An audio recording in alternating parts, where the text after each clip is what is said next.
Well, it's Tuesday, July the 20th, a beautiful morning and a colorful one from this side of the divide. And of course, the team is set to bring more color into your homes, your offices, wherever you're watching us from. Welcome to your Perfect Morning Starter on Channels Television. I am Bukola Koka. From Lagos, Nigeria, I am Kelly Egiga. Bukola, don't take us back. Today is July 21st. 21st, right? People who are racing for the month to end. So that I wonder how I always get the dates wrong. Pardon me, the 21st of July. But it's Tuesday. Good morning and welcome to the program. Bukola is always, not always, today she's backdated us. She's scaring people that want to get salaries. Welcome to the program. People like Kelly. So guys, what are you tracking? Yes guys, so let's begin with this very big story from the DSS. Kicking really hard against that judgment there against the Ansaru terrorists. That judgment has come as a surprise. I'm trying to see if I can read a bit of it for Nigerians to see and hear, absorb, digest and dissect. Because this would come as a surprise to many Nigerians owing to the fact that these groups have been tagged or have that designation as terrorists. So it was really interesting to see the courts, give them that life sentence. So the DSS is set to appeal that life sentence on Ansaro terror commanders, but the report is also saying that they are seeking a maximum penalty because of the murdered Orire teachers. Remember that at the Orire kidnapping or abduction, 2 teachers sadly lost their lives. In fact, one in that viral video was beheaded.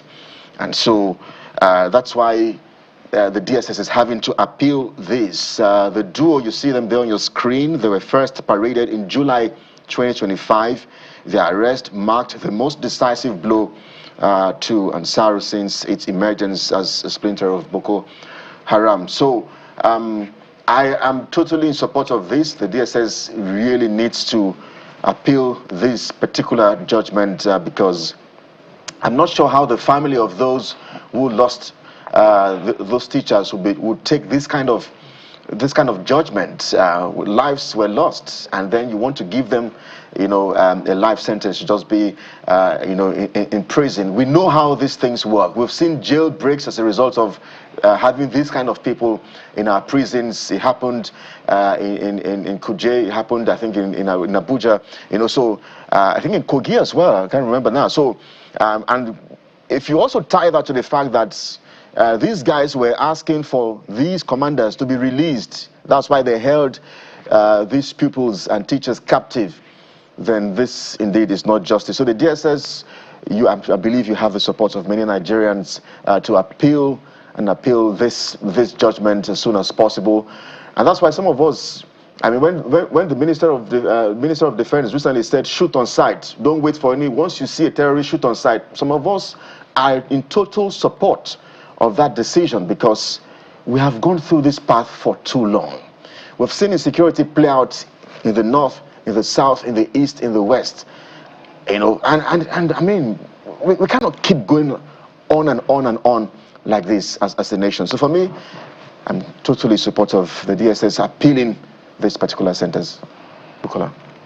Indeed, and you were saying earlier that the investigations trailed these suspects, by the way, they're by the names Mahmoud Mohammed Usman, alias Abu Bara, and Mahmoud Al-Nigeri, alias Mahmouda, and they are masterminds behind several of Nigeria's most notorious terrorist operations. Investigations, according to the DSS, trailed them to the Kuje Custodial Center jailbreak, where several terror suspects were released. If you recall that deadly jailbreak in 2022.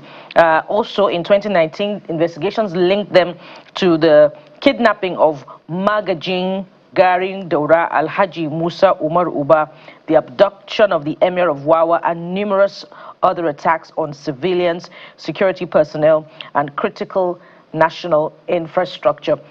And we did recall, prior to the release of the kidnapped victims of the Orire local government area in Oyo State, that the Minister of Defense did say one of the reasons it had made it that had been responsible for the difficulty in getting the Orire victims out. Recall that they were in captivity for about 55 to 56 days. Was that the commanders of the terror group, the Ansaru-linked terror group, were negotiating the release of their leaders, and that would be these guys that have now been sentenced to life imprisonment. And so, if that were the case, and we know the modus operandi of the Ansaru-linked terror group, attack on security installations, kidnappings, that's the modus operandi of this deadly group that is linked to Al-Qaeda. And sometimes, they could say that the law is an ass, that it is what is brought before the judge, before a competent court of law, that the court considers, and then it reaches its, verdict depending on the nature and the weight of the evidence that is before it. But we cannot be unmindful of the impact, the deadly impact of terrorism, banditry, and kidnapping on Nigeria as a nation and Nigerians, the people of Nigeria.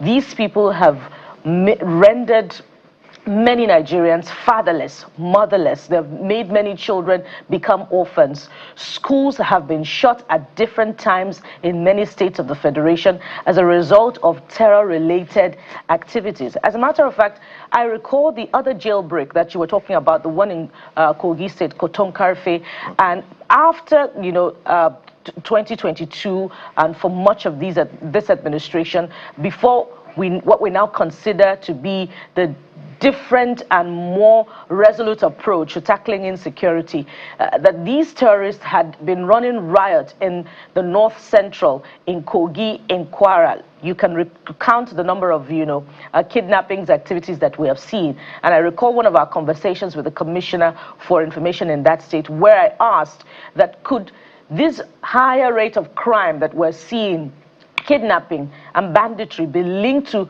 the most recent jailbreak, and that was dismissed at this particular point in time. But if these terrorists have the effrontery to confront a whole nation, a whole government, a nation with a government, with the armed forces, with the police, in the way that they have done so consistently, negotiating to be integrated, to have their terror commanders, and now we're seeing clearly that they're also responsible for jailbreaks, then the judges must also be listening in on conversations somewhat and be seeing that they are a menace. Terrorists are a menace to society, and it is the same approach that they deal with the society that they should be dealt with. They should be sent to their maker in a very short time, after accelerated trial, of course, for them for the crimes that they commit so mercilessly against the nation state. I think people need to understand the people we're dealing with here. Yeah. These guys are fundamental ideologues. They don't care about you, they don't care about me. They care about what their mission is, whatever that mission is. Now, for a background, from the security expert, you will know that what we're talking about here are people that even the West has been looking for over a decade. Our own secret police were able to catch them, arrest them since last year. And there are so many things that have happened by their foot soldiers. These are two commanders of Ansaru. These people who are breakout of Boko Haram, who are affiliates of Al-Qaeda, all they understand is killings and deaths and force. Now, the DSS and the secret police were able to arrest them, two of them last year.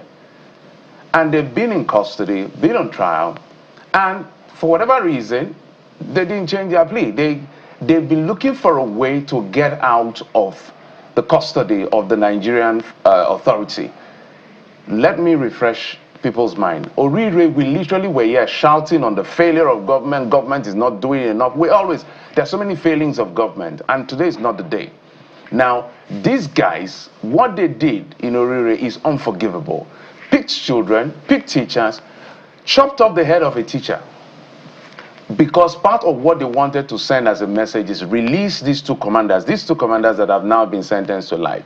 So sentencing them to life is like a tap on the wrist. That's why DSS is saying it's not going to happen.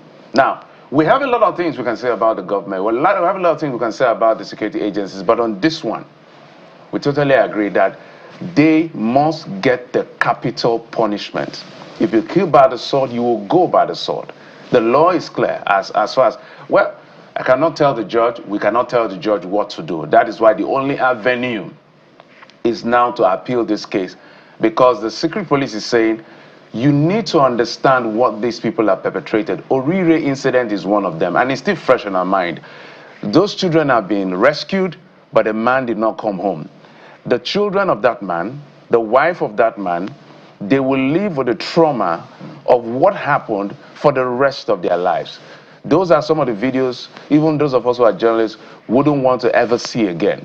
And the commanders who are responsible, who command all these things, for which their foot soldiers had to kill people so that they will be released, are now pleading guilty so that they can get maybe a life sentence that they got, and tomorrow we have a jailbreak. We have to send a strong message as the Nigerian state. We have the monopoly of violence. And if they were alive within a duel to be able to go through a judicial process, the right thing to do, in our enlightened view, is to send them to meet their maker. Some of us have always maintained that this Operation Safe Corridor should be scrapped. I'm happy the National Assembly woke up to its responsibility someday and said it should also be scrapped, because the level of killings, mass abduction, inhumane activities of these men, these fundamental ideologues, cannot be forgiven. Yes, life sentence is a form of sentence, but for these people, that there are records of the evil they perpetrated, including the cutting off a head of a teacher by their own people so that they can be released, I think the fair thing to do is also send them to their maker. So on this one, I think the right thing to do, guys, just like we've said, you know, we disagree with government a lot on a lot of things, but this one, on this one, no, the capital punishment should be what it is, because we cannot just be. Life sentence looks like a kid's glove, given the potential of what these guys can do.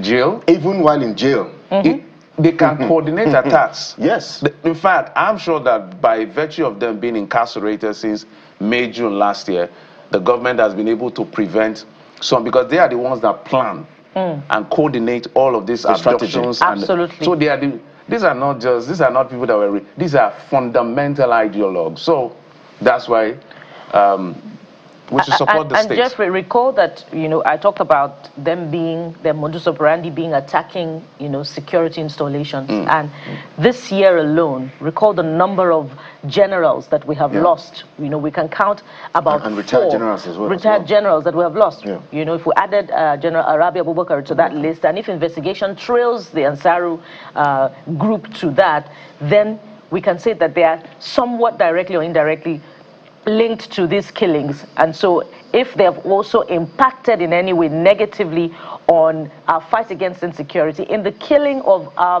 very, very important commanders, whom the state, by the way, invests in training. Members of our armed forces are some of the most, you know, professional and most trained and strongest in this part of the world. And then these guys should also pay the ultimate price that our commanders, you know, the state commanders have also paid. Yeah, Bukola, I'm concluding this on these thoughts.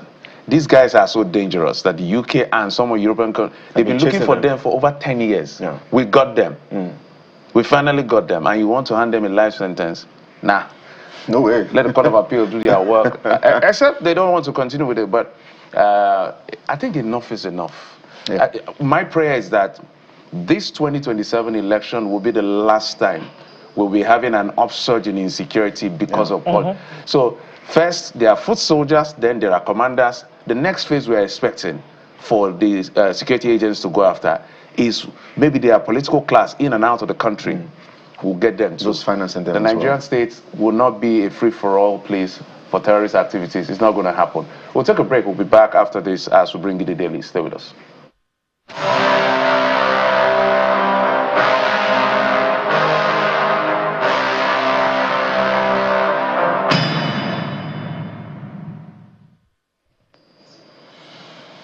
Welcome back, everyone. Let's head to the national dailies this morning. We're joined by the commissioning editor, the Conservation Africa, Wale Fasade, joins us live on the program virtually. Thank you indeed, Mr. Fasade, for joining us here on the program. So many papers. Good morning, Bukola. Good morning, everybody. Well, good morning. Well, perhaps we should begin with this Nigeria. It leads with something that we've had to treat on this show over and over again. Fake agency reps open probe as ICPC quizzes Gbajabiamila. Chief of Staff confirms honoring anti-graft agency's invitation on President's directive. Mr. Fatade, well, the concern for many Nigerians is that perhaps this would have been made public, this hearing or probe. Nigerians would have loved to perhaps watch this live on television so they can see exactly how these investigations is ongoing. Do you agree? Well, if it's, thank you, if it's a hearing by a National Assembly organ, I mean the Senate or House of Reps, we can't advocate for that. But for an hearing by a security agency, no, that will not do well. Whatever ICPC is what today, and I don't know how far about their operations or the strikes, whether giant or low strikes they might be making. You don't conduct security trials or security investigation, rather. You don't conduct that in the public glare. If it's a hearing by the Senate or by the House of Reps, that's understandable. But even though for me, the other thing now, will it not be worthwhile for the Chief of Staff to actually step down for a while or stand aside until this hearing is concluded or this investigation is concluded? Because I mean, all appointees of the president, they report to the president through the Chief of Staff. So there's a serious conflict of interest here. I mean, and when that phrase conflict of interest, I, for one, and I don't know who are the investigators, I will have my doubts about the outcome of this investigation. Because the chairman of ICPC is an appointee of the president, even though I think he was confirmed by the Senate. And so he doesn't pass any memo, he passes through the Attorney General or the Minister of Justice, and no memo from any minister goes to the president without going through the Chief of Staff or the Secretary of the Government of the Federation. And so it's just, there's a kind of intricate web that I don't really support here. The investigation should not be done while the Chief of Staff is still in office. That's where I stand. But then I don't think security investigation should be done in the public there. No, it doesn't all go well. We don't cut off the head because of the headache. Well, sounds very much like, the commentary that has shaped this particular story from the onset. And we wonder if the administration is listening in because of the optics of this particular story. The administration is immune to scandals. Scandals don't move them. We should all be used to that now. Well, we'll find out about that in the coming days as, pressure continues to mount for the right thing to be done. But let's get to the front page of the Guardian newspaper this morning. Of course, it appears as if, there was a meeting of all the editors, because that's a front page story on the Guardian as well. PFIPC scandal, ICPC quizzes Gbajabiamila as House summons key agencies over lapses. But there are other stories that we can also chew on this morning, and I'd like you to tie two particular stories together. There's this one. Of course, it also broke from about last week. Group sues Umahi, IGP, others over Habila's death. There's also another one right beside it. ADC demands full disclosure of 7.13 trillion naira energy security expenditure. Don't forget that the former vice president and presidential candidate of the ADC, Alhaji Atiku Abubakar, is also pointing out a certain 2.7 billion naira overlap items found in the 2026 budget, calling for an audit of the 2026 budget. And so, this is related. They're all related in the same breath. So I'd like you to speak to these stories one after the other. Wow.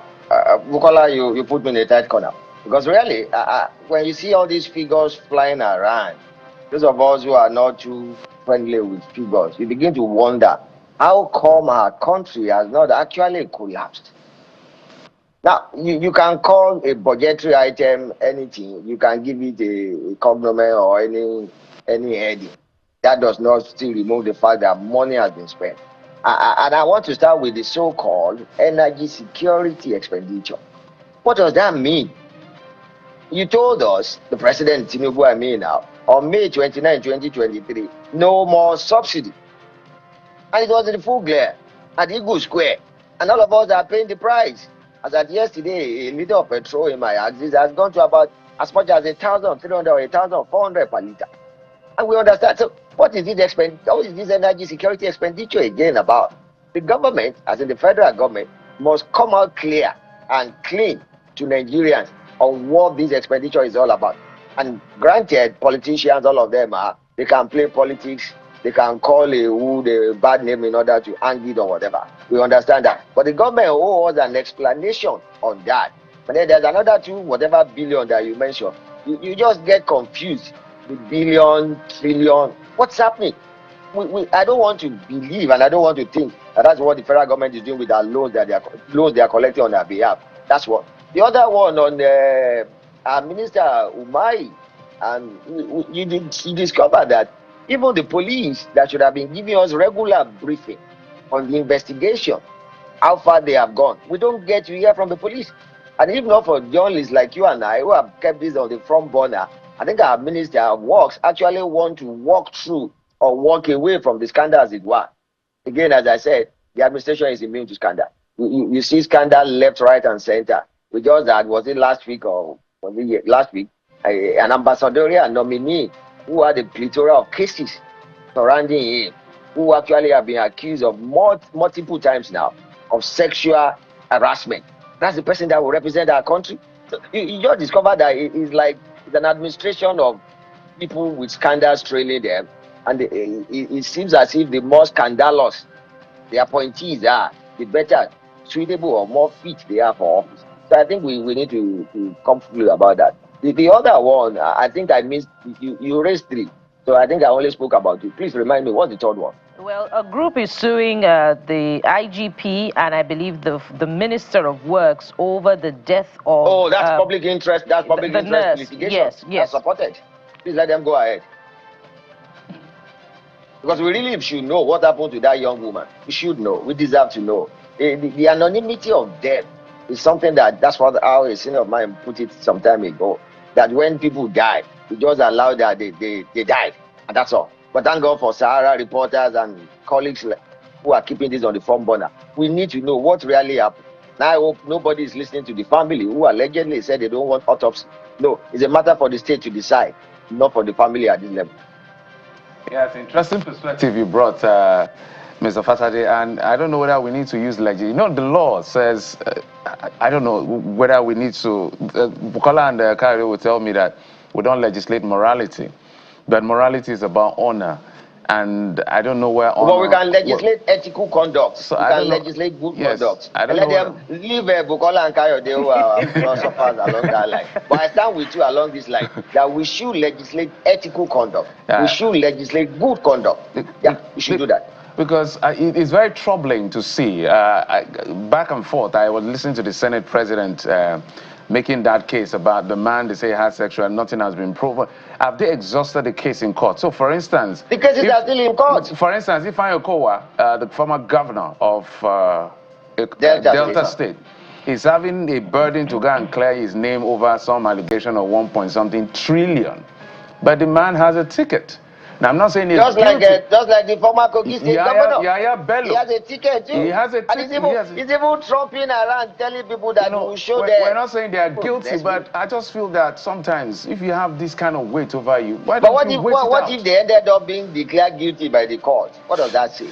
Anyway, in fact, maybe we'll bring you for that conversation for another day. No problem. New Telegraph. For that. So these are allegations, but the weight of the allegations, sometimes you feel that they should wait it out until it's cleared by the court. But this is Nigeria. New Telegraph. Well, two stories. The first one, 2026 appropriation bill.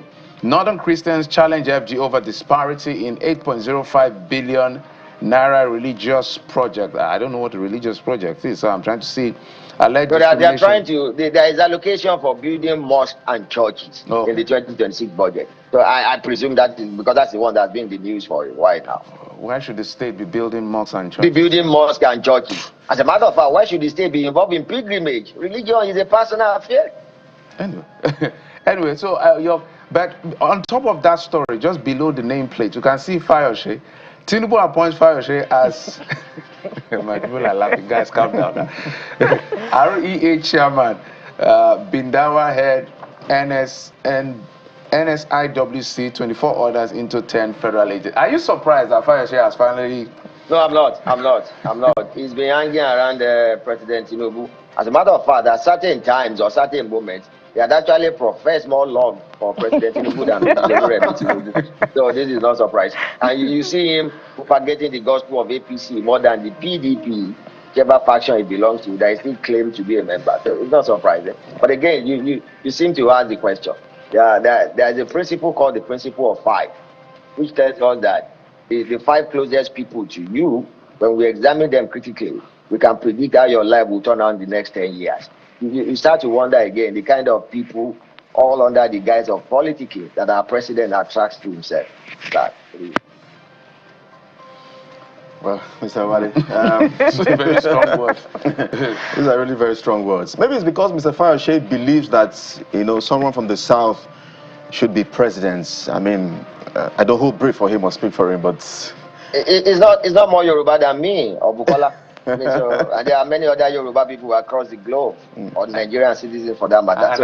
The president was not elected only by Yoruba votes, and he's not going to be re-elected if he's going to be by Yoruba votes alone. Well, I used South. I didn't say Yoruba. I used South.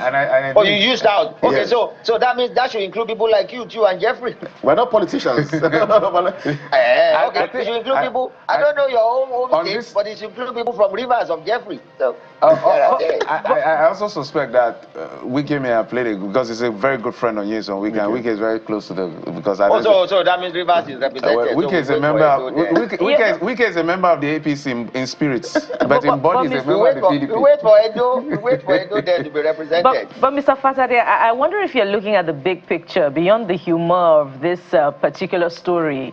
This brings to 2 members of the PDP who have an appointment in this administration, who openly profess love, borrowing your words, for Mr. President and the APC. Recall that in the Ekiti election, former Governor Ayo Fayoshe unabashedly supported the APC candidate and incumbent, returned winner of the election. And so this is a continuing redefinition or recharacterization of our political landscape, where members of a political party openly support the ruling party, and they refuse to relinquish their positions in the former party. In the other party. Yeah. But we've said this many times here, and I've watched even fellow analysts who have come, that the difference between our political parties in Nigeria is 6 and a half a dozen. At different levels, it's just a tag. It's an identity card or identification card for them to move around. There's no difference. That's where I stand.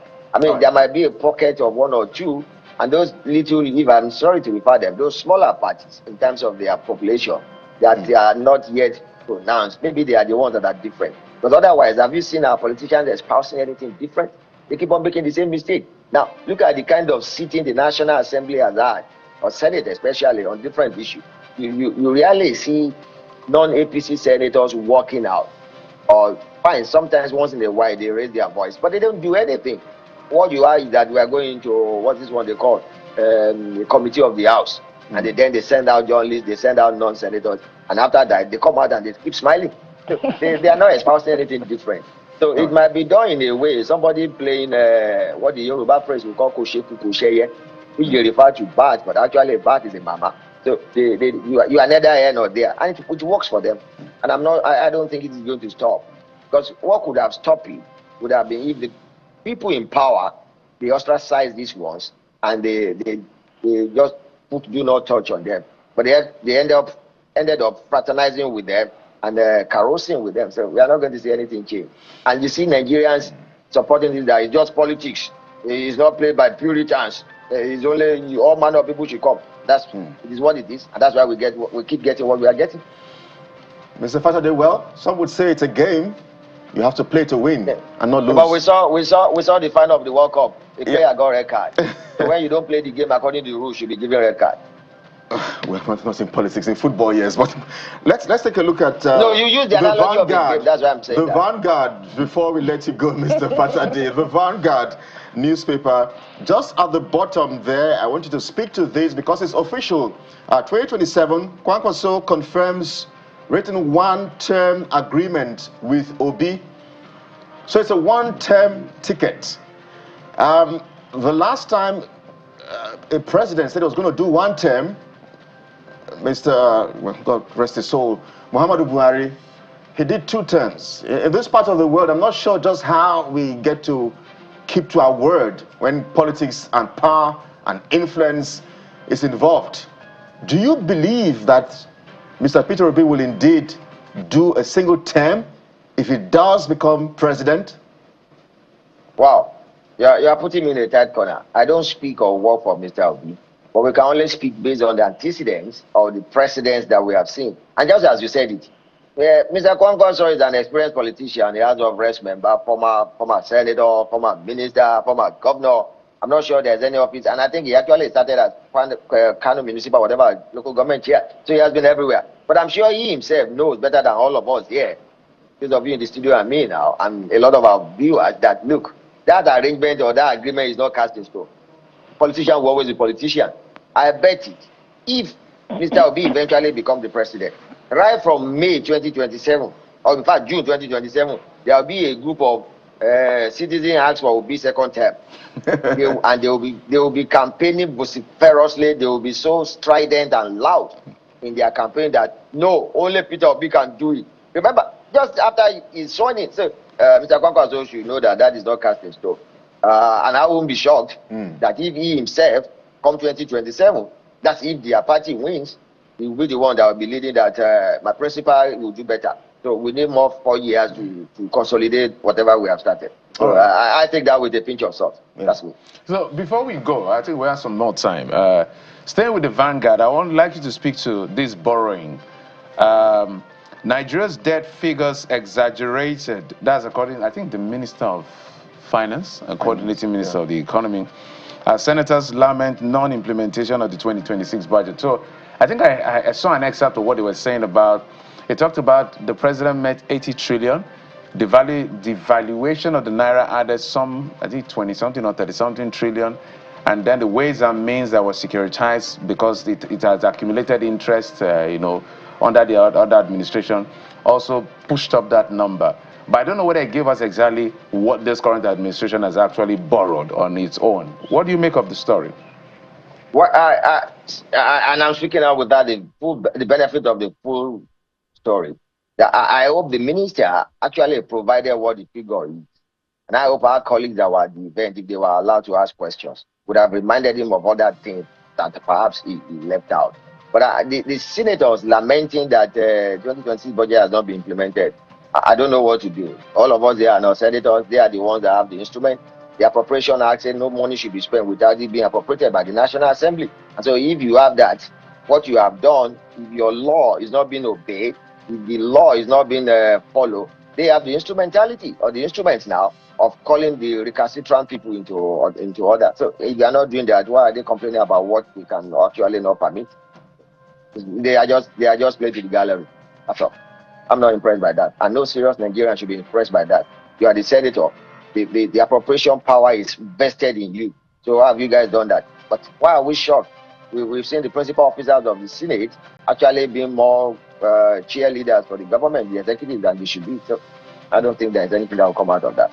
Yeah, well, and if they're citing, certain reasons, around the exchange rate, I'm wondering, is this not the same administration that celebrated the Naira for crude policy with Dangote refinery, and one of the fallouts of that being that, that led to stability in the foreign exchange? Oh, brace up for higher prices at the pump machines or the pumps. That's all. Because if you are, that will exert pressure on the foreign exchange that we have in Nigeria. Well, if they are paying, if Dangote is going to be paying for crude in dollar, wow. Yeah. and the consumers will be at the brunt. That's in the future. I'm talking about prior to this time, because if they're saying that, you know, it's been exaggerated, because if it was 80 trillion before, it is the foreign exchange that has now you know, quadrupled or multiplied the numbers. But at that time, yeah, you get my point now. But as at yesterday or day before, if I recollect very well, or recollect it rather, it's about 1,365 or 362, the official rate, which I actually watch on your ticker tape on channel. So I don't know what has happened. So that was not the price that was not the figure for the exchange rate, the naira to dollar, when this government has been power. Yeah, and so we'll continue to ask those questions and look forward to an opportunity with the Minister of Finance such that we can get these clarifications. But we have time for just one more, and I want you to weigh in on this one that Jeffrey Kelly and I started with. It's on the front page of New Telegraph at the bottom right strip, to be precise. Captured Ansari leaders make U-turn, plead guilty to 32 terrorism charges. And if you read the story, it was said that, you know, the judge gave them an opportunity to change their plea. And I'm wondering how you're weighing in on this, against the backdrop also of the position by the DSS that they should get the ultimate penalty and not just a life sentence. I stand with the DSS, considering the kind of trauma they have put millions of Nigerians through, considering the fact that some of us have paid ransom money, have paid some people.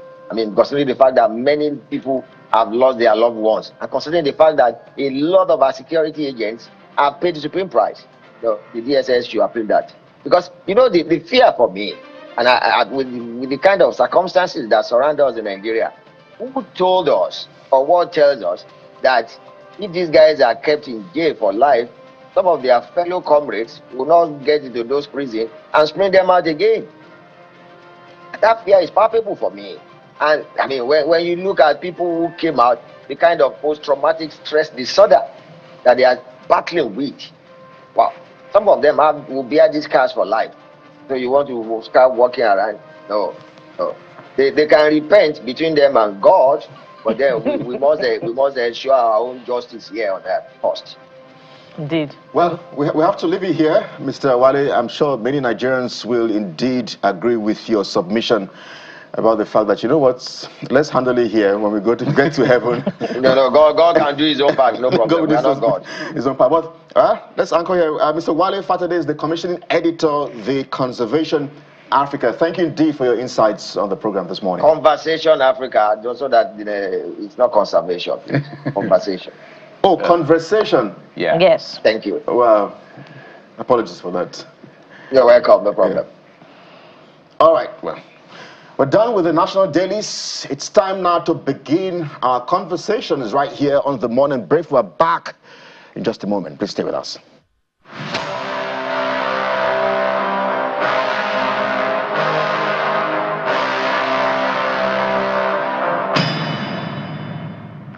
Welcome back, and so let's get right into it. But just before we do, let's just do a quick recap of the background to this first segment. On July the 14th, a school principal, a NECO official, and 2 students were abducted by gunmen in Olowa, Dekina local government area, from the government secondary school, to be precise. And 2 days after, a combined security team of the police, the armed forces, and other, assisted groups deployed by the governor, Usman Ododo, went after these guys and rescued them. But the governor had strong words about the circumstances surrounding the kidnap. He talked about why, a NECO examination could have been conducted in that particular school, because it was discovered that those students were external students. But we have a clarification from, members of that particular community, and if you like, an alumnus of that school. And joining us this morning is Mr. Ojochogu Otigba. He's the National Publicity Secretary, Olowa Community Development Association. And I believe Mr. Otigba is also an alumnus of that school, Government Secondary School. Mr. Olowa, Mr. Otigba, sorry. Yeah. You're an alumnus of that school. Just confirm to us. Yes, I'm an alumnus of that school. Good morning, Nigeria. Thank you for having me. Yes, welcome to the program. Let's begin by you telling us what seems to be confusing amid that particular kidnap story. And we saw that video, why that school was a NECO examination center in the first place. There are some reports that there were just 10 students writing the exam. So can you tell us if you have any additional information? Thank you very much. And thank you. Good morning, Nigeria. I want to put record straight in the first place. The school was established in 1979. That is almost 47 years ago. It has been in existence for over 40 years. Then secondly, many graduates, many people have graduated from that school. Myself and other prominent people all over the world, they are in all over the world, all over the country. The school is wonderful.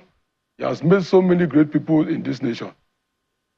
Hearing from the Commissioner for Information, Honorable Kingsley Fanwo, that the school is a miracle center, it amazes us. It's a false allegation. It's very false, and there's no any basis for that, for making that statement. From our records so far, even the government of Kogi State, they register some students. You know, the government has a policy of registering students of WAEC free of charge. Over 51 students was registered by the government of Kogi State this year. This very WAEC, May, June WAEC that just passed. So why are they saying that the school is a miracle center? Are they registering for people that are miracle candidates in the same JSS Olowa?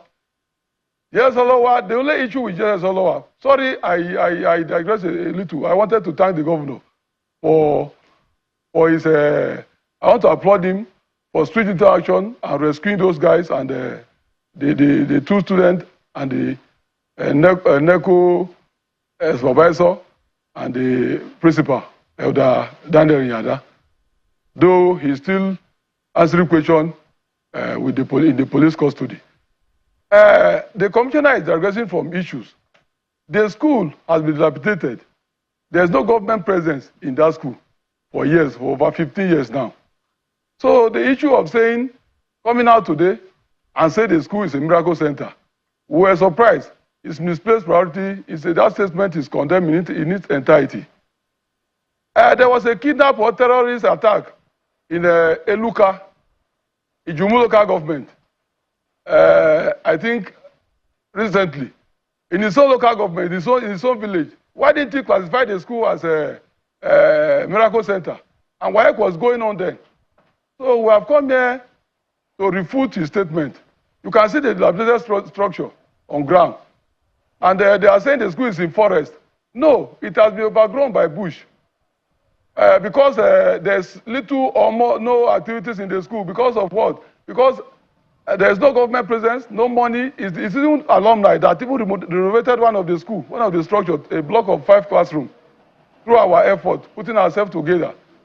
So today saying the school is a miracle center, we disagree with that. It's not a miracle center. All right. In 2021, all right. Yeah, go ahead and just land on that point. Can I go ahead? Yes, land on that point. In 2021, okay, NECO has been, since the past 2000, since 2000 and year 2000, NECO has been registering students in conjunction with the state government.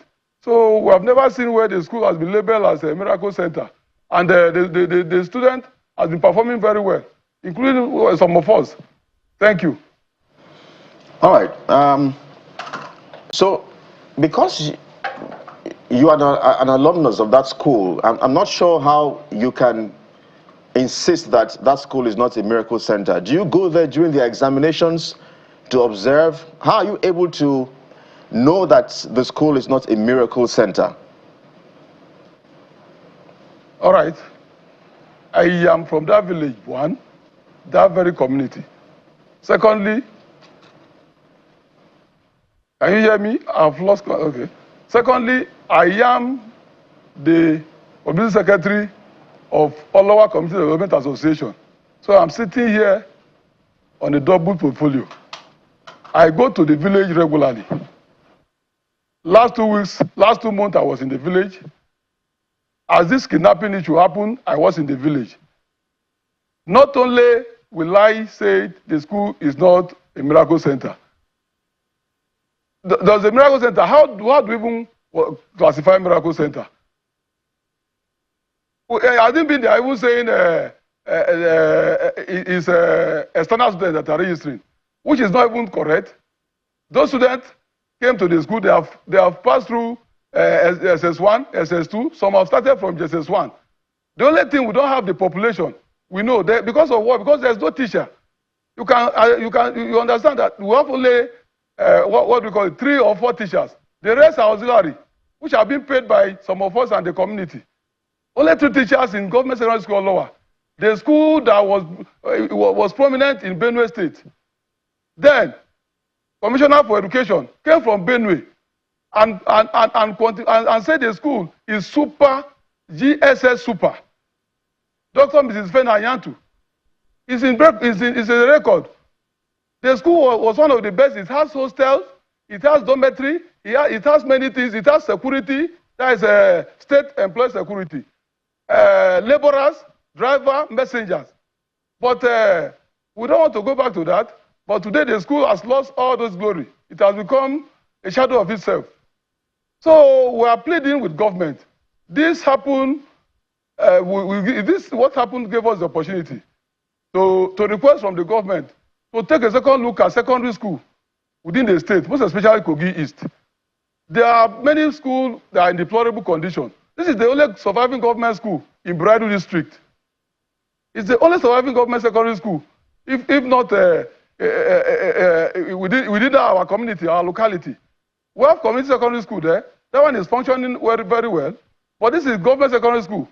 So I think the Commissioner for Education, Commissioner for Information rather, is trying to shift blame because the school was not in the right condition.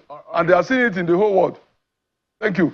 Okay, so as we begin to wind down, so clearly what you're saying is that, because he had come, Mr. Fan, I think that's his name, had come here to say it's in one remote area, you can see the state of the building. And when we looked at it, it didn't look like something that was habitable, to be very fair.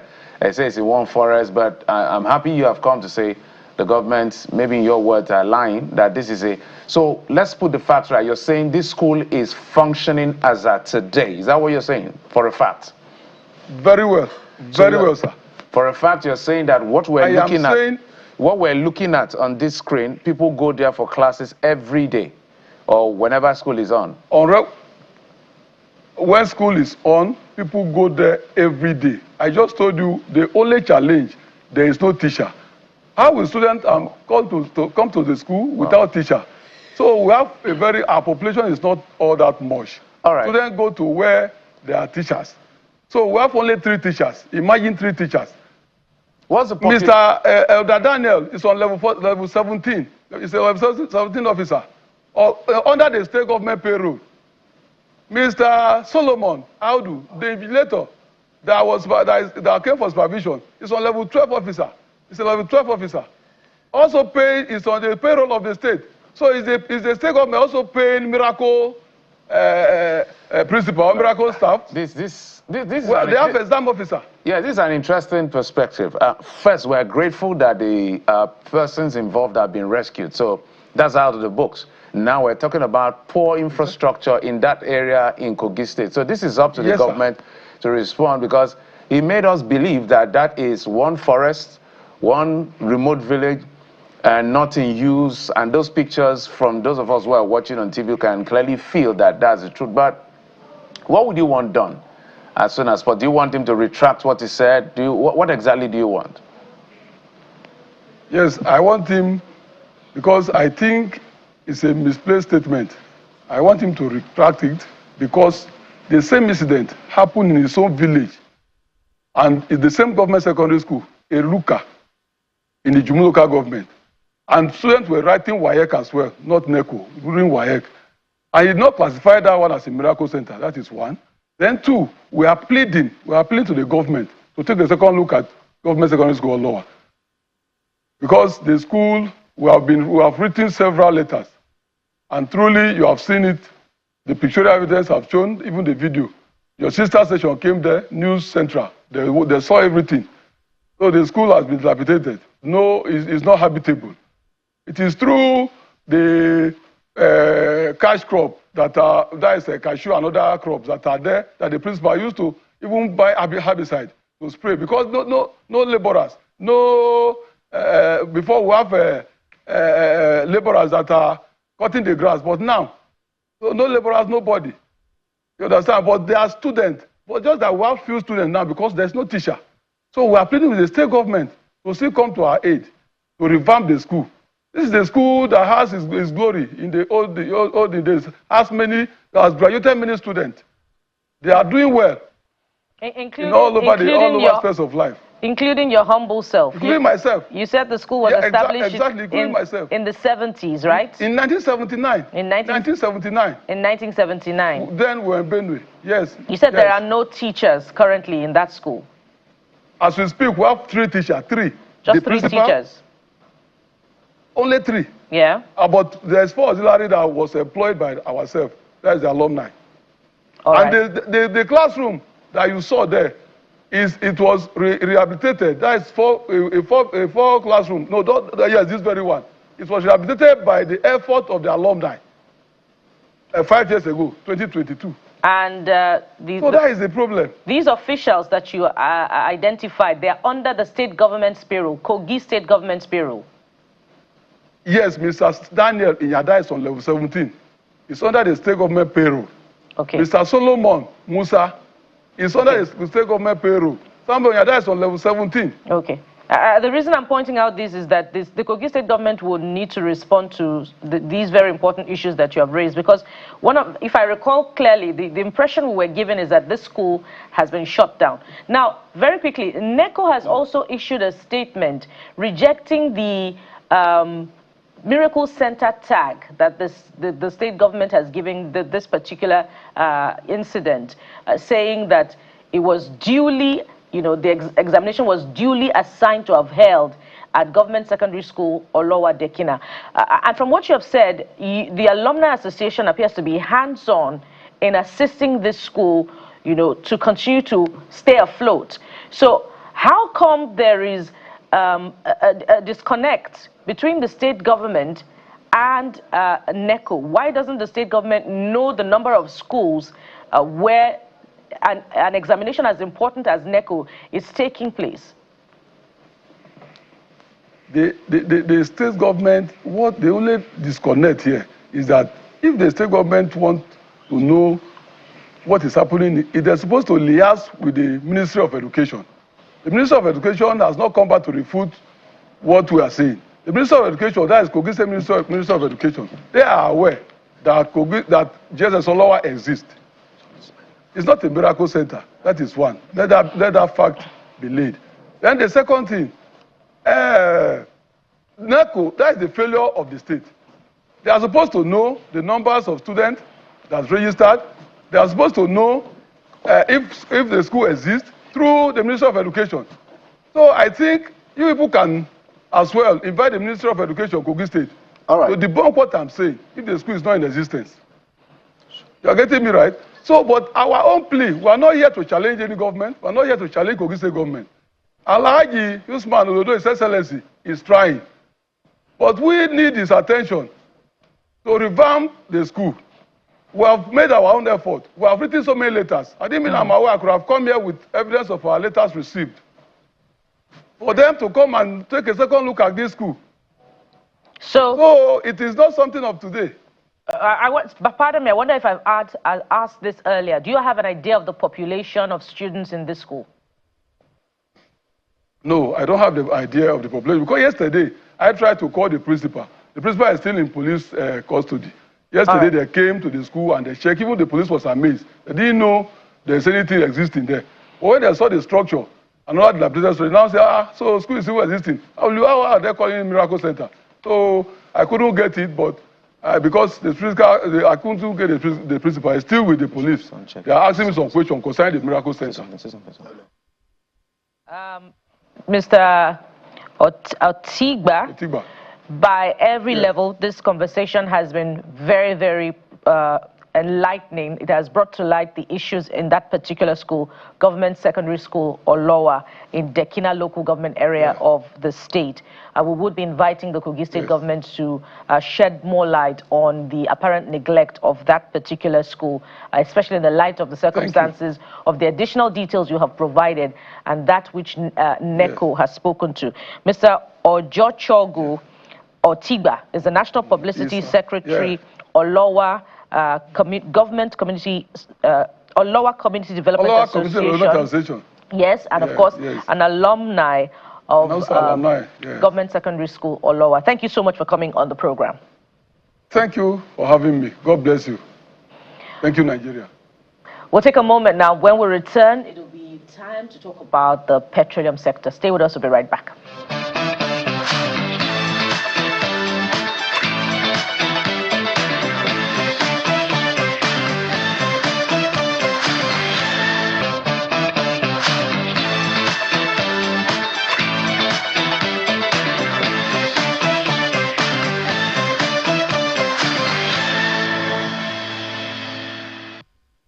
Well, the volatility in the oil and gas sector, especially crude oil, has affected every facet of life. For inflation numbers, a headline from January till now has been staying revolving around 15%, in excess of that slightly marginally.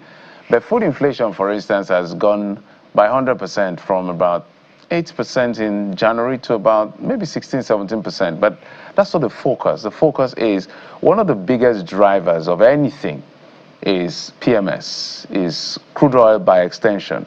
I know the war in Iran has affected us one way or the other, but we may not have dealt with availability of product, but we're dealing with affordability. Yesterday, I went to the fuel station to fill my car, and I was surprised. We've gone back to, I bought it, I think, 1,250 naira when I was seeing it coming down. So what exactly is going on? There's a back and forth between the Dangote refinery and those who lift product from its depot. Since it changed to sell this thing in dollars. So we want to understand what exactly is going on. Let's bring in our guest, Mr. Billis Giris-Harry, is the president of Petra and joins us right here in our Lagos studio. Good to see you in studio. Thank you so very much. Good to see you.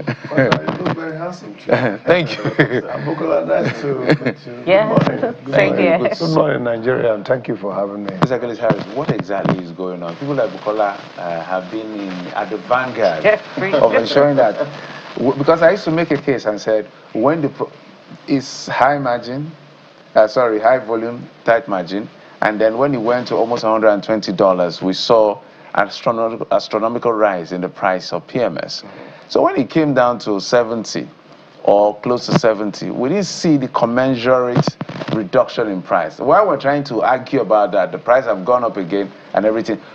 Explain to us what is going on vis-a-vis what is playing out between the Dangote refinery and those of you who lift the product.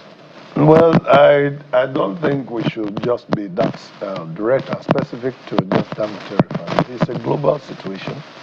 It's a global challenge that's affecting everybody. But I do know that this is Nigeria. Mr. Gillis, my apologies. I understand we need to get a few technical things sorted out, but we'll be right back with you. So let's take a break. We'll be right back. Stay with us.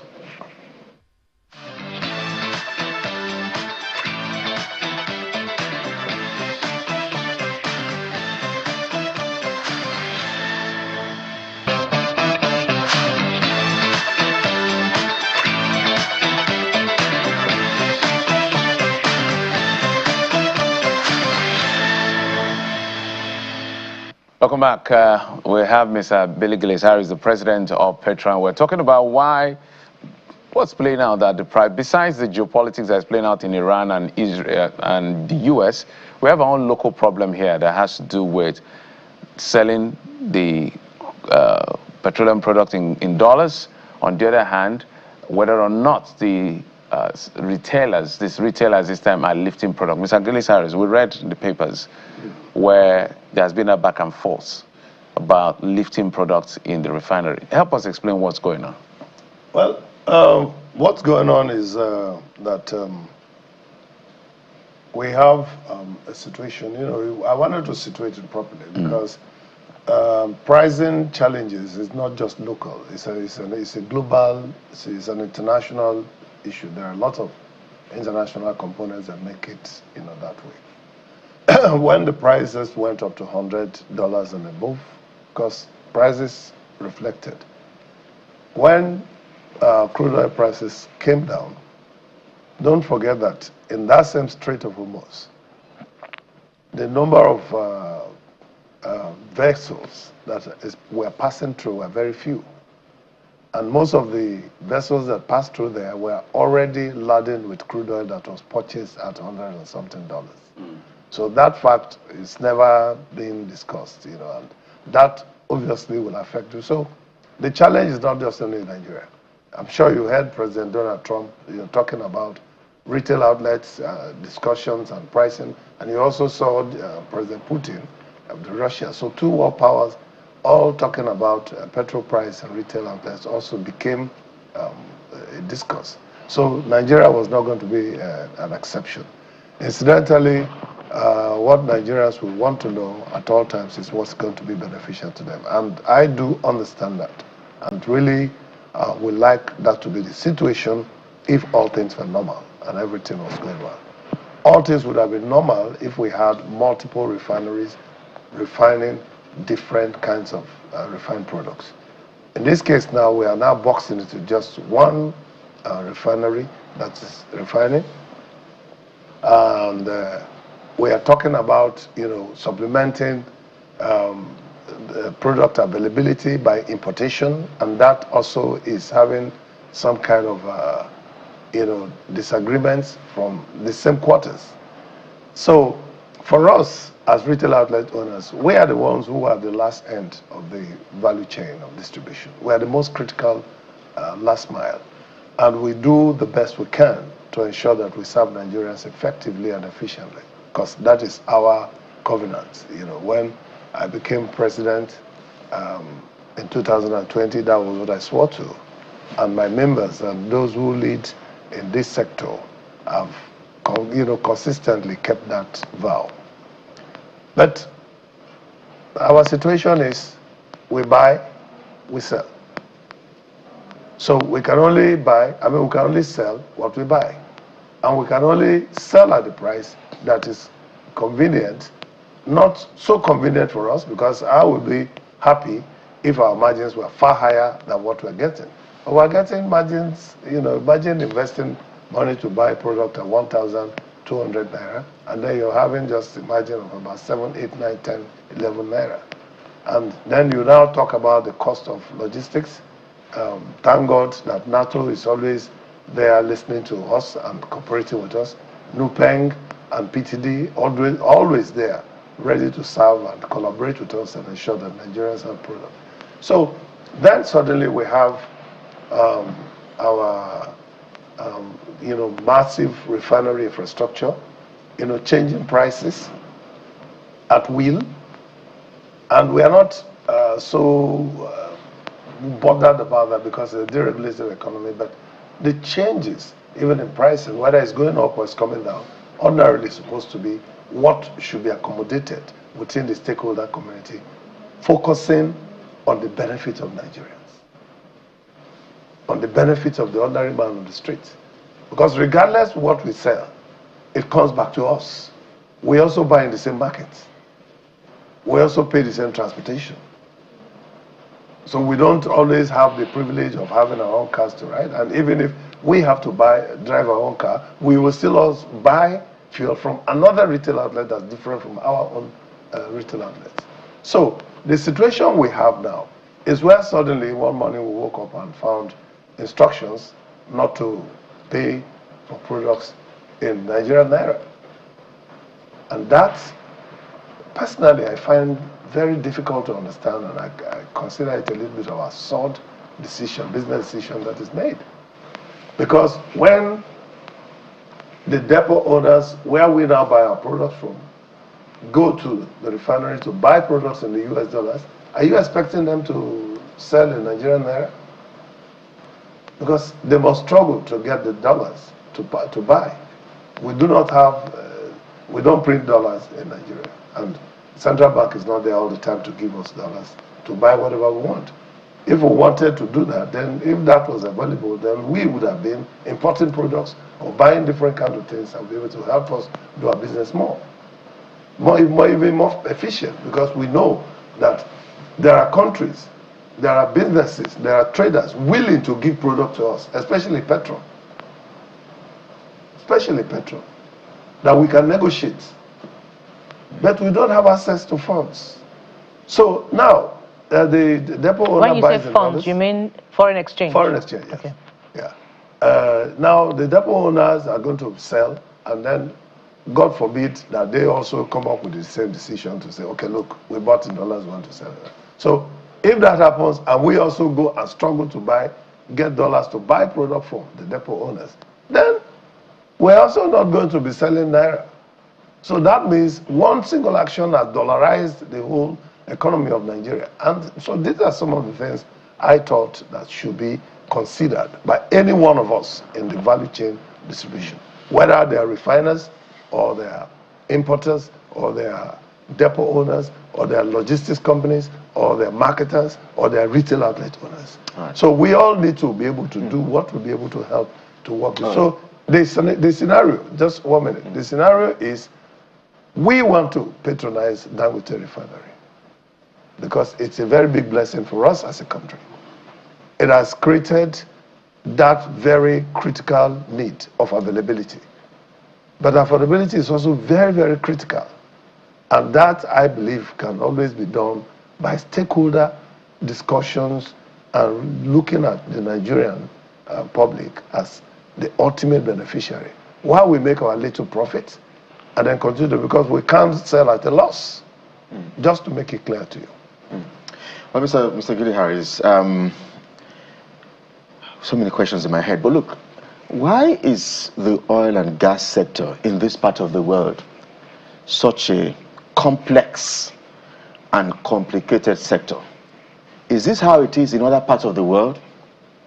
Because for many Nigerians, what we hear and say, oh, there's a cabal even in the oil and gas sector. Nigerians see Dangote as perhaps the messiah who has made products available. And they point at you marketers and say you are the ones causing the problem. So I'm happy that perhaps from your own standpoint, you're explaining what the issues are. But so, if I may ask you, do you think the government needs to step in and perhaps regulate? Because perhaps these are the fears some of you were having in terms of the Dangote refinery, the fears of that monopoly. Is this what you were perhaps really concerned about when you marketers were calling for caution some months back? And then if we continue on this trajectory, I'm just wondering, are we going to get filled at perhaps 2,000 naira, 3,000 naira? Because the war is continuing. This is day 10, and US is still striking Iran. So if that continues, I wonder what you think, or what price you think Nigerians are going to buy a liter of petrol. Let me clarify something very clearly, because in the social media, in the different kinds of media, you keep hearing cliches like cabal in the oil industry. And I've been in the industry long enough to know that there's no such thing in the terms and in the way it is being described. There could be cabals that will be doing their own mafia things in the way they're doing. But in this sector, what is the cabalism about here? Is it that if I buy product at 1,200 naira, it is not advertised? It is known that this is what a retail outlet owner bought products. The cost of logistics varies because of distance and conditions on our road. So that is a little bit, dicey. The price of making sure that the overheads in any retail outlet is very functional is also clear. So there is nothing to cabal about. I'm more than happy to, the happiness we have in Petron is that we want to buy products, we want to buy quality products, we want to distribute quality products, we want to measure 1 liter for 1 liter, and we want to be able to sell as fast as we can. So that the more volume we can sell, the more we can be stable in our business. So, marketers, as you call every one of us marketers. Is another issue. We are retail outlet owners. We are not retailers. We are retail outlet owners, and all licenses given to us. I was going to ask, what's the difference? Yeah, well, the difference is the marketer necessarily can just be a freelance marketer. A retail outlet owner cannot be in business if you don't have a retail outlet that is licensed by NMDPRA. And the process to get a license done is enormous. That's why Petron members cannot in any way mess up, because we have access to protect. But somebody who is a marketer that is just, maybe doing a brokerage will just do his business the way he wants to do. So we have something to protect. That's why we are retail outlet owners, and we have an association that is helping to be able to regulate even ourselves, so that we do not do anything that is going to be against this. And of course, we are very free to allow NMDPRA to work with us, to inspect us, FCCPC to work with us. So our pricing, everything we can do. So how can cabal be there?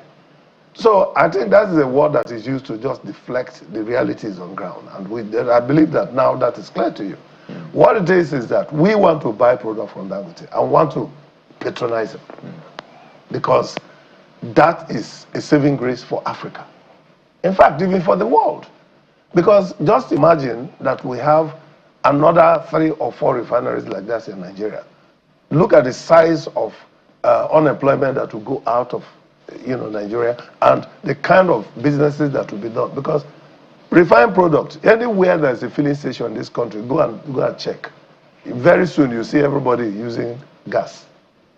Those who have been using firewood and different things will suddenly retreat and be using gas, because there's a filling station there. So filling station is also a parameter for development and a civilization that is there, which is not even been discussed. And that is the kind of job that we do in Petron. So be rest assured that we do not have a cabal, and we do not intend to have one. We don't even put our prices together like, okay, we must have to sell like this.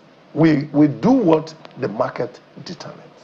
All right. So we can fairly say from what you have said that because of the decision of Dangote to begin pricing petrol in dollars, marketers are kicking, from what you have said, and they're threatening not to load from Dangote and asking for federal government intervention. So that is no longer in the realm of speculation.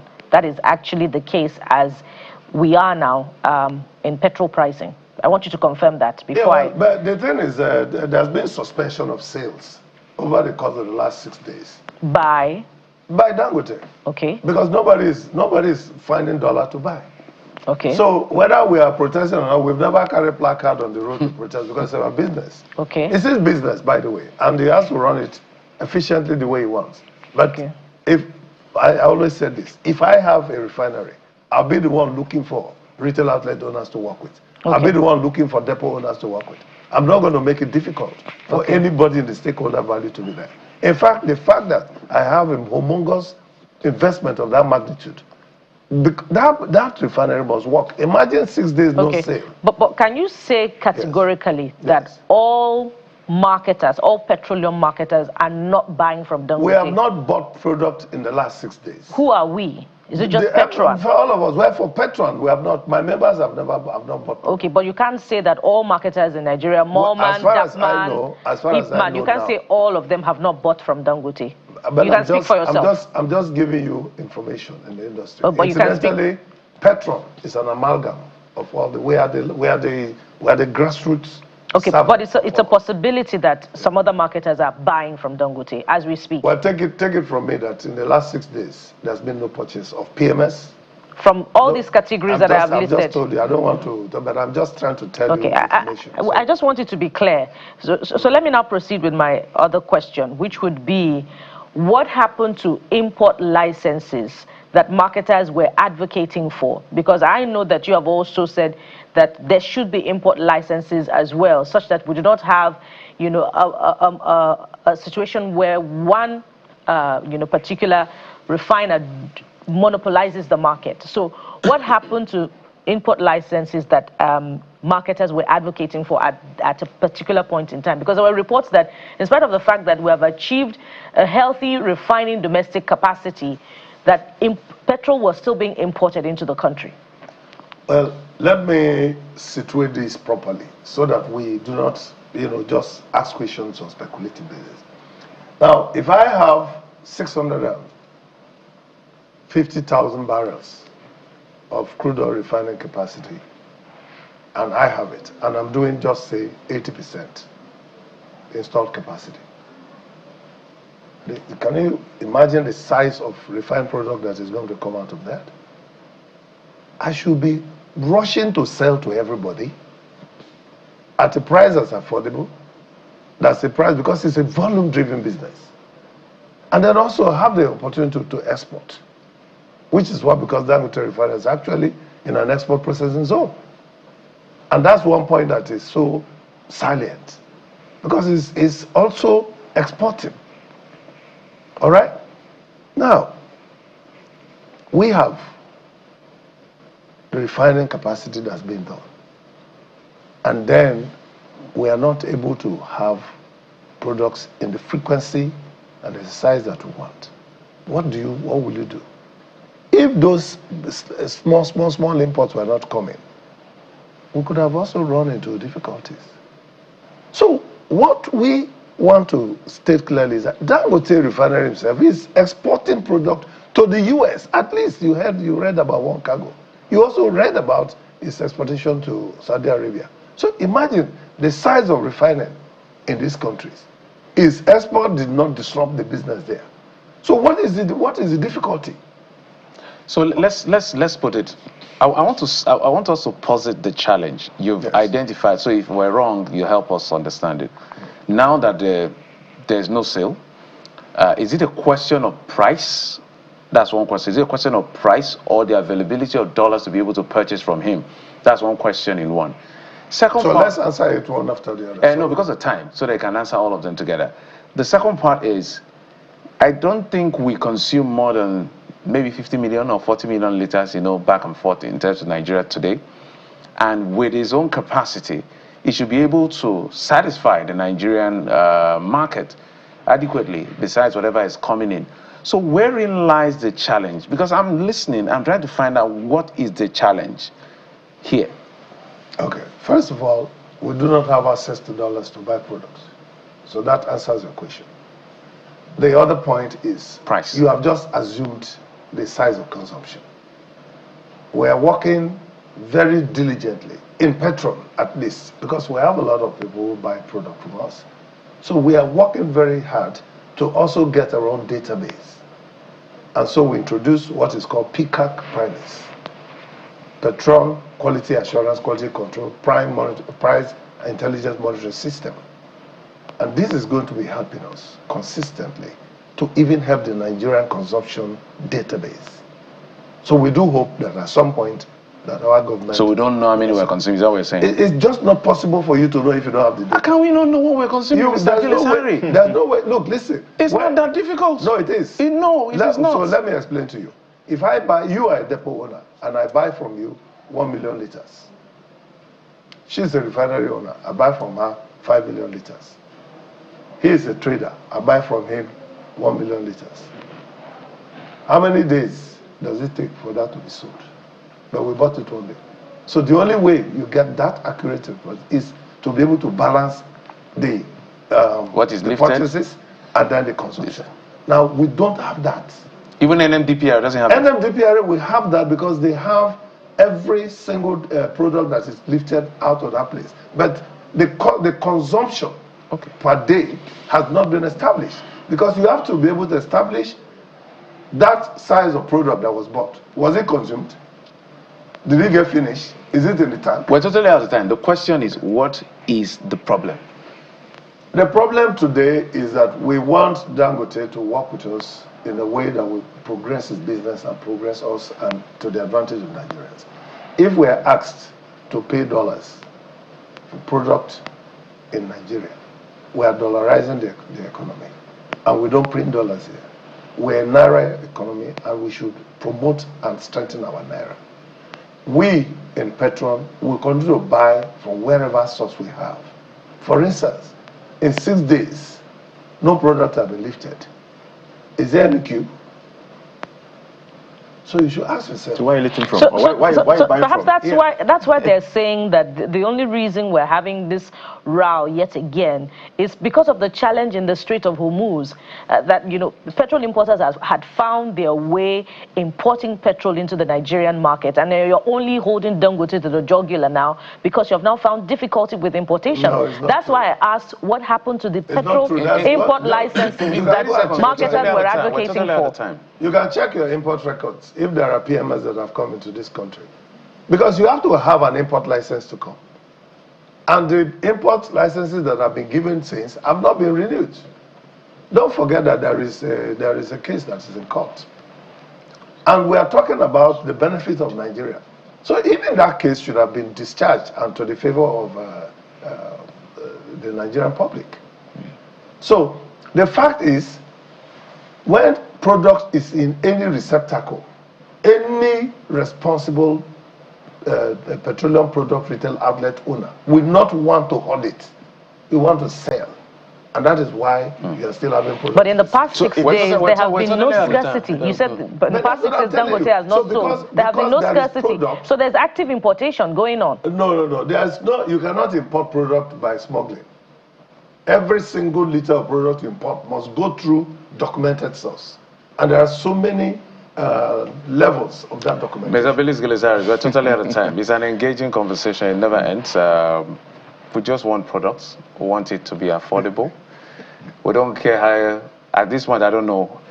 We just want affordable products. We are happy that we are not in the space of availability. Yes. But we wish we can continue with you. But thank you, sir, for coming on the program. We hope that the refinery will come and give you all perspective. Everything will be resolved and Nigeria will come back and work well. We believe that Dangote is patriotic and he's only protecting his business.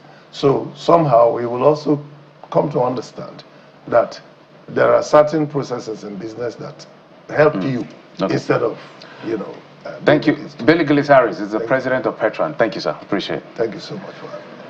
And we'll take a break. And when we come back after this break, well, we're still hoping that we'll buy fuel cheaper or more affordable.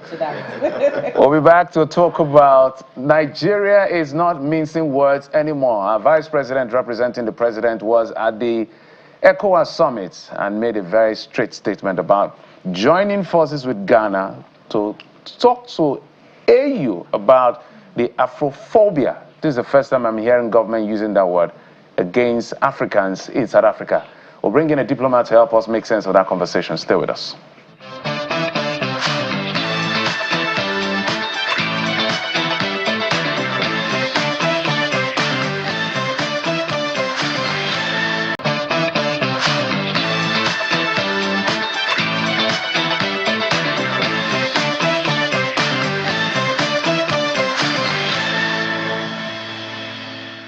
Welcome back to the program, everyone. So let's get to have that very critical conversation. Our ambassador, Joe Keshi, joins us live on the program. He's a former permanent secretary, Ministry of Foreign Affairs, and a diplomat who joins us live on the program. Thank you indeed, Ambassador, for agreeing to talk to us here on the program. I'm not sure what you made of that speech or address by the Vice President trying to collaborate or partner with other African countries, Ghana precisely, and all of that. But there are those who will say, do we need to collaborate, or do we need that partnership with Ghana for us to send a strong message to South Africa that no Nigerian life should be lost? Thank you. Thank you and good morning. Yes, simply to your question. Bear in mind that the Afrophobia, or whatever we choose to call it now, did not happen to only Nigerians. It happened to Nigerians, Ghanaians, Sierra Leoneans, Togolese, for your information, and also a number of other countries in Southern Africa. And if we are to challenge it, and if we are to mount pressure on South Africa to review its immigration policies, there's a need for collaboration among all the countries in the continent. And by the way, only last week, the association of which I'm the president, Retired Career Ambassadors of Nigeria, held a Zoom meeting. And one of the recommendations that we want to sell to government is actually what they've done. That is that there's a need to engage South Africa. There's a need to cooperate with other, other states involved, to deal with this issue. And we gave we are trying to give one or two ideas on how this will be done in order to find an amicable way of sorting out the problem itself. And I can also tell you why this is a complex situation. Even while we are looking at collaboration, there are those who might want to probably do it bilaterally. I made a minister from one of the southern South African states just recently on my way to Mombasa last week. And she made it very clear that, look, and I raised the issue. I said, look, why do states that are involved, that suffered from the South African action, why didn't they come together and challenge South Africa at the point in time? Why did the AU not speak up? Why did the ECOWAS countries not speak up? And she quietly said to me, look, there are still millions of Zimbabweans out there, and we need to handle this very delicately. So that gives you a clear idea of what we are dealing with, regard to South Africa. So to your question, yes, cooperation, working together, it's one of the best ways to find a solution to this problem. There are those who will say perhaps how alive or how awake is the AU? Beg your pardon? There are those who will question just how alive or how awake is the AU. Well, true. We have also asked that same question. Because in moments like this, the AU, the African Union, should have taken the leadership, to speak up or to even visit South Africa. One of the strangest things I find today in diplomacy is that those who head a couple of African organizations and global organizations are not conducting diplomacy as it was conducted a few years ago. You could actually ask the same question of the United Nations. By the way, I was glad to hear that the Deputy Secretary General of the United Nations was at Freetown for this AU meeting. But look, in times past, the president of the Commission of African Unity would have been in South Africa to talk with the South Africans. The United Nations would also have taken some action. But guess what? Everybody just sat in their respective offices and pretended that it's not happening. But it's still, people have died, people have been badly treated in the continent by a nation that we all collectively paid some sacrifice, to help them achieve freedom. And by the way, they don't even want to hear that you did anything. So fine, let's leave that aside. But the truth of the matter is that the decision by the ECOWAS heads of state to approach this in a collective manner and diplomatically too, I think is the right thing to do. Right thing to do, but at what timing? Isn't timing ought to have been considered prior to this time? I mean, it looks like it's coming after the fact. Nigeria has evacuated more than 1,000 of its citizens. Ghana has done the same amid this xenophobic attacks. As a matter of fact, South Africa bypassed Nigeria to go to Ghana to seek, a form of cooperation amid all of this. What can this possibly achieve coming at this timing? And then another factor to consider is that South Africa, I believe, belongs to the SADC community. What protocol should be adopted in demanding accountability and, an end to xenophobic or Afrophobia in South Africa? I understand where you're coming from, but again, I think you need to understand that as we speak, there are still many, many Africans in South Africa are still faced with the same situation. So the issue of timing is never too late where we are today. And I'll tell you that there are still a couple of Nigerians that have not been lifted, that do not want to go, but that are there trying to find how they can legalize their stay in that country. And so also quite a number of people from Southern Africa. So yes, you might think the timing is late, but the truth of the matter is that it's never too late to take up an issue and to try and resolve it. And I think that's where African nations, yes, they are just waking up. They probably have acted a little bit too late, but for the fact that they've decided to confront the issue frontally, I think is should be welcomed, and hopefully they will get somewhere. Ambassador, do you think that South Africa is inadvertently isolating itself from the continent? Of course, but South Africa doesn't see that. You know, I've always said this, and I'll repeat myself. South Africa came into the international arena with some form of arrogance, and they have not stopped showing that arrogance. South Africa believes that when it came on board in the late 90s, because it had at that time the best economy, you know, and everything that other African countries do not have, it did not even take due cognizance of the sacrifice that was made by a number of African countries, not just only Nigeria, by the way. And it approached its behavior. I mean, it started its behavior by trying to show that it was different and doesn't give a damn about our feelings or about what the rule says. Let me give you an example. Before South Africa came on board, there was a consensus when the Organization of African Unity was created that the big states within the continent will not vie for the post of the Secretary General of the Continental Organization. And that existed for a very long time. Soon as South Africa came, they just decided they wanted the leadership of the organization. And no matter what was said to them, they virtually refused, forced their friends in Southeastern Africa to support them. And then that broke the rule that has existed since the Organization of African Unity was created, and they're moving on to the AU. And you find this arrogance in a number of ways.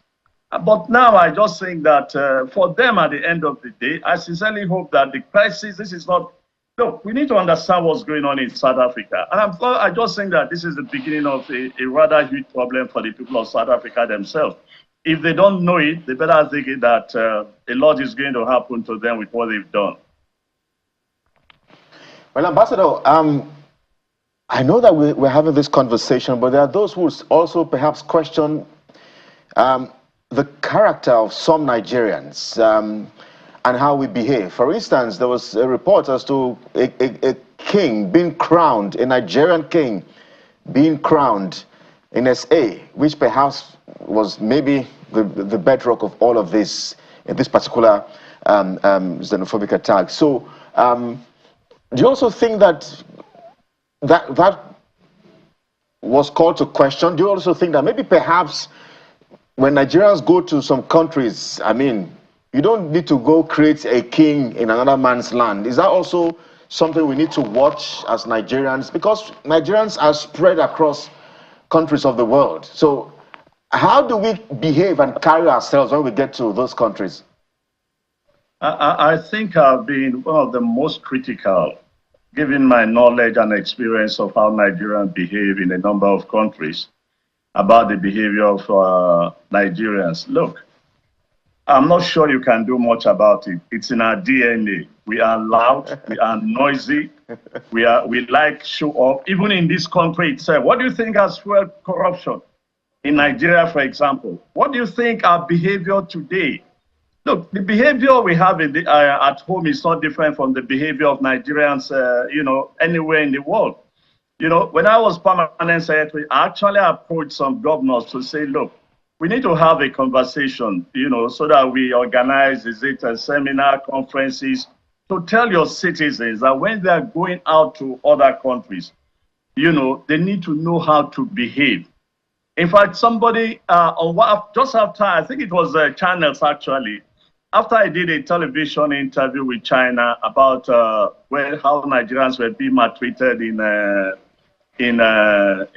China, somebody who came back from China, living in China, who came back that day, found his way to the foreign ministry and also said the permanent secretary. And he said, look, before you begin to go further on this issue, I want to show you a video of Nigerian behavior in China. I was shocked when I saw that video itself. So look, yes, it's one of the things, but guess what? It's not so much about the Nigerian behavior that has created the problem in South Africa. South Africa is going through its own trying period. The economy is not doing too well. The expectations of post-apartheid regime has not been felt by the black people of South Africa. And of course, there are other, forces at play, at work in today's South Africa. And so the people can't find a government to deal with, and they can only find the people on the street whom they accuse of taking their jobs. And by the way, I've said this on another forum that, look, when it comes to taking their jobs, Nigerians do not work in the mines. Because yes, during an apartheid regime, for example, when they saw black South Africans working in the mines protest, mine owners, white mine owners go and bring in Zimbabweans, Botswanans, people from Lesotho and so on to work in the mines. And they pay them, less than what they were paying the South Africans to keep the mines working. Now, this has also been part of what the people are protesting against when they say they are taking their job. But most of the Nigerians who went there, quite a large number of Nigerians who went there, created jobs in South Africa. And they employed South Africans, by the way. Yes, it's true. They took their women, they took their girls. For goodness sake, the Americans did the same all over the place where they sent soldiers and troops to. Go and find out how many children, Americans left behind or were, gave birth to in Vietnam, for example. This has happened. Ambassador, we're totally pressed for time. Maybe in 20 seconds or less, there's a new sheriff in town in the UK. They have a new Prime Minister, Andy Burnham. I'm just reading that he's set to remove value-added tax from household electricity bills in his first major policy announcement as PM this October. Well, look, I watched his coronation yesterday as the new Prime Minister.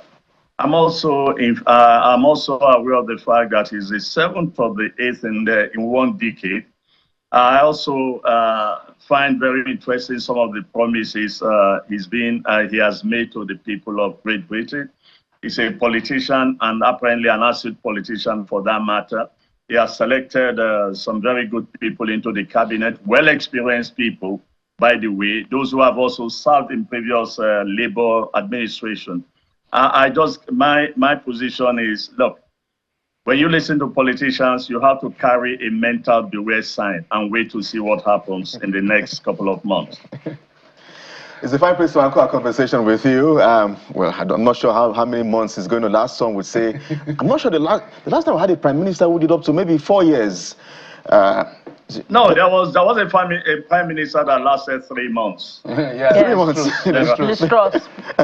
Well, we have to anchor. Thank you indeed, as always, Ambassador Joe Keshi, former Permanent Secretary, Ministry of Foreign Affairs and also a diplomat. Thank you indeed, as always, for your insights here on the program.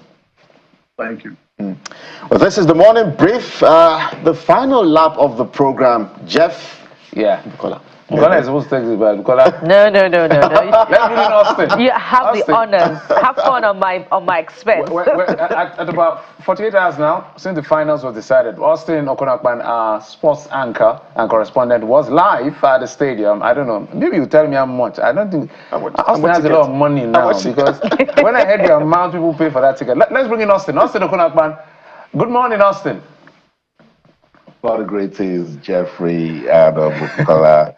It's good to be on Morning Brief again, Jeffrey. Please, I have media accreditation to get into the stadium. Didn't pay money. Before people start coming for me, like, where did I get that money No, from? Austin, we no agree. We are gonna tax you, Austin. When I heard about the amount people pay for tickets, I said, nah, Nigeria, this is going to be tough. But let's come to the substance of the conversation, Austin. Yes, I know I rooted for literally all African countries, including South Africa and everyone else. But, you know, we made a good showing at the very first stage. In fact, I think our turnover was better than maybe any other continent. From the group stage to the next stage, we had 9/10. And then from there, things started falling apart. Tell us about this African performance before I can come to the finals of the World Cup.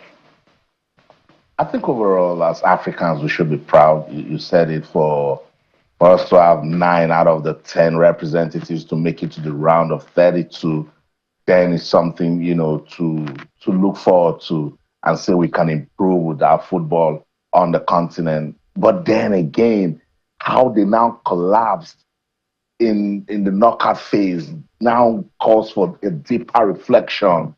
That what are the things that we are doing wrong? It's very important. Now, look, I've been covering football for close to 20 years now, Jeffrey. And one thing that I know tactically, when you're playing football with the mindset that, oh, let me not lose, you'll lose. Because then you will lose control of the game. That was what happened to Congo DR. That was what happened to Egypt. You see, when you're playing with the mindset of, oh, let me just try to take it down, you're going to lose control. And I think that's what really happens to African teams. I don't want to call it inexperience because they have players who play in Europe who understand international football tactics, strategies. So something was basically missing. And it means that we haven't dealt with the institutional damage done to football on the continent, particularly with our leadership. So yes, well, I would say well done that they made it to the round of 32. Don't forget, 48 countries took part at this World Cup. So for us to have 9 out of the 10 from Africa go to the round of 32, and Morocco trying to see if they can equal that semi-final achievement that they did in Qatar and didn't get it. Ouch, that was really painful because I was right there at the stadium in Boston when they lost to France. Again, they played that game with the mindset, let's not lose it. And we didn't see them come out to, you know, show the sort of control and supremacy that they've shown. So they crashed out in the quarterfinals. But, you know, good experience, very told them who we are as Africans, that we are resilient, we are determined, you know, that when we want to go out there and get something, we get it done. And put some respect on their name. Debutants, Jeffrey, and Spain didn't beat them in regulation time. Argentina didn't beat them in regulation time. That's something that we can hold on to as positives. Austin, I like how proud you are of Capo Verde. I'm not sure how proud you are that Nigeria did not qualify when FIFA expanded that tournament to 48 teams. Gianni Infantino is hinting that at the centenary in 2030, we may likely have a 64-team tournament. I hope the Super Eagles of Nigeria will qualify at that particular World Cup. Let's hope that they qualify. But again, let's go back to that. Because look, it was difficult for me to take, you know, coming to this World Cup, and I looked at the festival of football going on. You know, Terry, it was really, really heartbreaking that Nigeria missed out of it. Because then African countries are going to play football where the world will sit and watch, and there was no Nigeria. It was really tough. And have we learned from the mistakes of the past? Unfortunately, my brother, we haven't, because the same problems were glaring when we missed out of it in 2022. And we said, no, we're going to do something about it. And we have now missed out of 2026. If you think 4 years is far from now, you're wrong, because I was right there at that Albert Stadium in Qatar in 2022 watching France versus Argentina. And before I knew what was going on, I was right there again in New Jersey watching another final. And I'm saying, where did 4 years go? So if we keep having the same leaders with the same weak mindset, people who are not passionate about our football, who are not purpose-driven. My brother, it is what you sow, you reap. Oh my word. I hope not. I hope not. Even from where I sit, I'm really looking forward to Nigeria at least getting a chance at the next World You Cup. hope and pray. No, Our we're very integrity as a football nation, a football-loving nation, hangs on it. But let's now get to the big match of the day, Spain versus Argentina. Again, I refer to the conversations I listened in on from football analysts. Everyone was rooting for Spain for reasons ascribing to the conduct of Argentina on the field of play and all of that. And who was the better player, team rather, in that match? Was it Spain for you or Argentina? Austin? Oh, 100% it was Spain, If you go back and watch the way Spain took out France, after my pre-match analysis, I said, look, to come down to tactical discipline, technical superiority. And that was what the Spanish team showed, Look, shout out to Luis de la Fuente and the work he has done with this Spanish team. The progress that they have made, the way they cut off the transitional play. If you are playing against them, they make you feel weak in midfield. They will frustrate you. Go at Enzo Fernandez. And you will not be able to do anything with the ball. That is what they did to all the top teams that they played at this World Cup. So they were a better side technically and tactically. I was having a chat with Jeffrey when the game was on, and Jeffrey used the word that I liked. So they were playing academic football. And you can tell that it's a product of what they have done. That institutional talk I made, Buki, that these countries, they know what they want from their football. Spain, in the last 5 years, and look at what they have done with their football, now they have busted, not just with the senior men's national team now, the women, the age grade. Spain is always in the conversation. Don't forget, they are current European champions. So it comes down to what they have done with their football. The last time they were at the final was in 2010, and they won their first World Cup. Now they reached the final again, and they won it in style. How can you run all through a World Cup match till the final and concede just one goal? It tells you that as a team, they are disciplined. They play purposeful football. They are coordinated.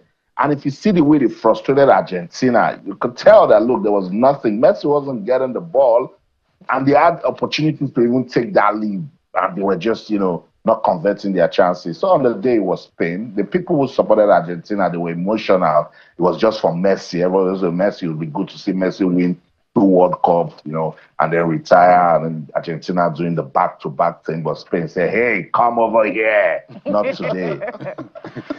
So I like the way you describe it. Messi was literally missing in that final. At some point, like, where is the guy? They locked him out, literally. But let's also talk about one person I couldn't help but notice.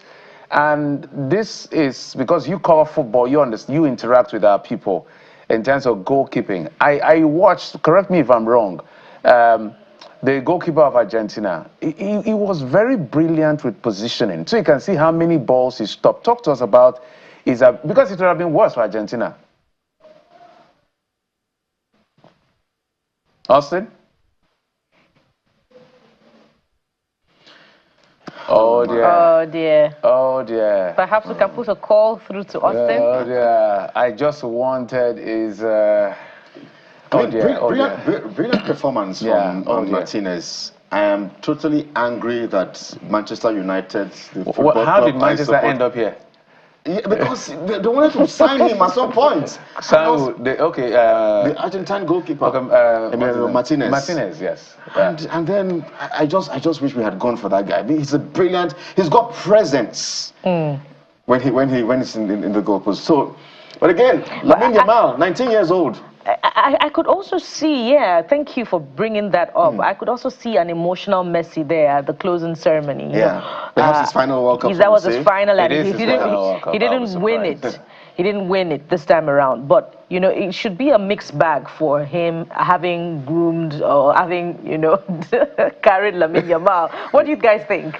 Well, Mercy, I didn't root for Argentina. I rooted for Spain because I wanted England to win, not because England is fantastic, but because 60 years down the line, I just wanted for sentimental reason. So since it didn't go to England, I wanted it to stay in Europe. And we have a record to show that when Spain wins Euro, they eventually win the World Cup. Messi has achieved everything there is to be achieved in football. Absolutely. He's arguably the greatest of all times in terms of trust. Austin, we were afraid we were totally out of time, but I don't know what happened to the network. I was talking about Martinez's positioning and his performance. I mean, Argentine goalkeeper. In closing, we just have 1 minute more, Austin. And your final thoughts? There was nothing Martinez could do about that goal, Jeffrey. You know, whenever you're having those sort of, maybe pull back or ball being headed back, the defense line is already not coordinated. So there's nothing a goalkeeper can do. Any goalkeeper can beat him from that range that Ferran Torres, struck that ball. So I think Martinez is a good goalkeeper. It wasn't just Argentina's day, and it was the whole team that suffered it, not just the goalkeeper. Jeffrey.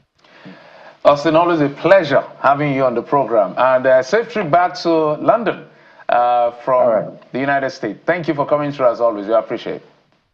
Thank you, Jeffrey. Thank you. All right, so Austin has actually covered about 5 World Cups. So do 4 times 5. Yeah, he's about, I think he has covered about 5. It was in Qatar, it was in the other one, according to what he told us. All right, we'll take, I wanted to say we'll take a break. Not a break. No more break. And that's it on the program. Thank you for your time and company. I'm Jeffrey Osama. Bye-bye. Yes, indeed. The Sunrise Daily team is all set for you, so there's more interesting and incisive conversations to come on Channels Television. The Morning Brief team will be back again tomorrow. I am Bukola Koka. I am Kelly Egiga. Have a productive day. Bye now.